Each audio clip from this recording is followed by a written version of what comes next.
ஒன்றிய செயலாளர் பொறுப்பு தனசேகர் சார்பாக துணை செயலாளர் வசந்தகுமாரின்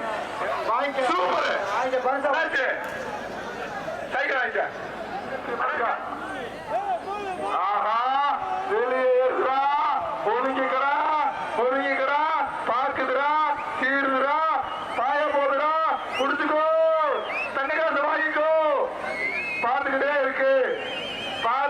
இருக்கு காப்பி வழங்க தங்க காசு அண்ணா ஒண்ணு சூப்பரு அழகா அது பார்க்கிற சீர பாரு அடுத்து வரும் குமார் நினைவாக காலப்படுகிறது சூப்பரா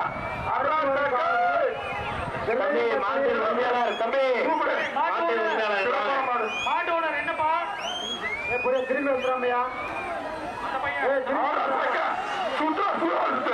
இதான மாடு சண்டிகட்டாட்டா ஒயிலாட்டா பார்த்திருப்பா கராட்டா பார்த்திருப்பா சண்டிகட்டாட்ட பார்த்துக்க பாரம்பரிய சரிகட்டா இதுதான் சரிகட்டாட்டா அதோட சூப்பர் சிறப்பான மாடு சைக்கிள் உண்டு தம்பி பெரியவர் பரஞ்சோதி அவர்களின் மாடு மதுரை ஒன்றிய செயலாளர் பொறுப்பு தனசேகர் சார்பாக துணை செயலாளர் வசந்தகுமாரின். தற்போது கிடைத்திருக்கக்கூடிய அண்மை செய்தி, பாலமேடு ஜல்லிக்கட்டு 7வது சுற்று நிறைவடைந்துள்ளது.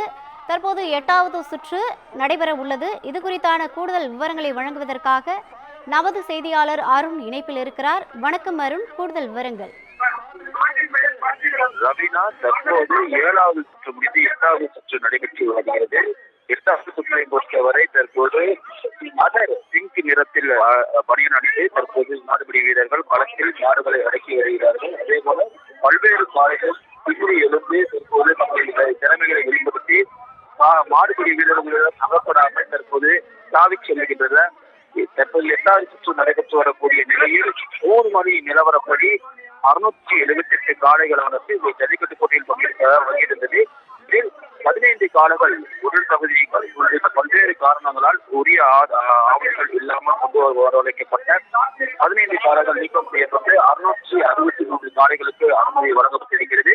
அதே போல இந்த 7 சுற்று நடைபெறும் நிலையில் காயமடைந்த விவரங்கள் பார்த்தோம் என்றால் மேல் சிகிச்சைக்காக 4 பேரும், பார்வையாளர்கள் சிறுமி உட்பட 8 பேரும், அதே போல மாட்டின் உரிமையாளர்கள் 7 பேரும், மாடுபிடி வீரர்கள் 16 பேர் என கிட்டத்தட்ட 31 பேர் பெற்றிருக்கிறார்கள். 7ஆம் சுற்று முடிவில் கலங்கண்ட நாடுகள் 83 காளைகள், அந்த சுற்றில் 16 காளைகள் பிடிக்கப்பட்டிருக்கிறது. இந்த 7வது சுற்றில் 5 வீரர்கள் கைவிட்டிருக்கிறார்கள். காட்பாடியை சேர்ந்த கடந்த ஆண்டு அலங்காநல்லூர் ஜல்லிக்கட்டு போட்டியில் முதல் பரிசு பெற்ற கார்த்திக் காயம் காரணமாக தற்போது வெளியேறியிருக்கிறார். அவர் 3 காளைகளை பிடித்திருக்கிறார். அதே போல வாடிப்பட்டியைச் சேர்ந்த மணி என்பவர் 2 காளைகளும், கல்யாண சுந்தரம் என்பவர் ஆடப்படை அவர் 2 காளைகள், பெருந்தன் செல்லுக்கோயிலை சேர்ந்தவர் 2 காளைகள், ஆகாஷ் என்பவர் 2 காளைகள், கிட்டத்தட்ட 5 பேர் இந்த 7வது சுற்றில் தேர்வு செய்யப்பட்டிருக்கிறார்கள். இதுவரை 125 மாடுகள் ஆனது பிடிபட்டிருக்கிறது. மொத்தம் 683 காளைகளானது அறிவிக்கப்பட்டிருக்கிறது. தற்போது விறுவிறுப்பாக ஜல்லிக்கட்டு போட்டிகளாக நிறைவேற்றி வரக்கூடிய நிலையில் அதிக காளைகளை பிடித்து மாடுபிடி வீரர்களின் முன்னிலையின் நிலவரத்தை பார்த்தோம் என்றால் மத்தம் பகுதியைச் சேர்ந்த முதல் சுற்றில் 2வது சுற்றில் போட்டியில் கார்த்திகம் என்கின்ற 64வது எண் பொறுத்தவர் 8 காளைகளை பிடித்திருக்கிறார். அதே போல பாலமேடு காமராஜர் என்பவர் 3வது சுற்றில் களம் கொண்டவர். அவர் 6 காளைகளை பிடித்திருக்கிறார். மஞ்சப்பட்டி முதல் சுற்றில் போட்டியிட்டவர் 6 காளைகள் பிடித்திருக்கிறார். பொதுமு பிரபாகரன் 5 காளைகள் என்று தற்போது 4 இடங்களில் அடுத்தடுத்து மாடுபிடி வீரர்கள் இருக்கிறார்கள். 8வது சுற்று விறுவிறுப்பாக நடைபெற்று வருகிறது. கூடுதல் விவரங்களுக்கு நன்றி அருண்.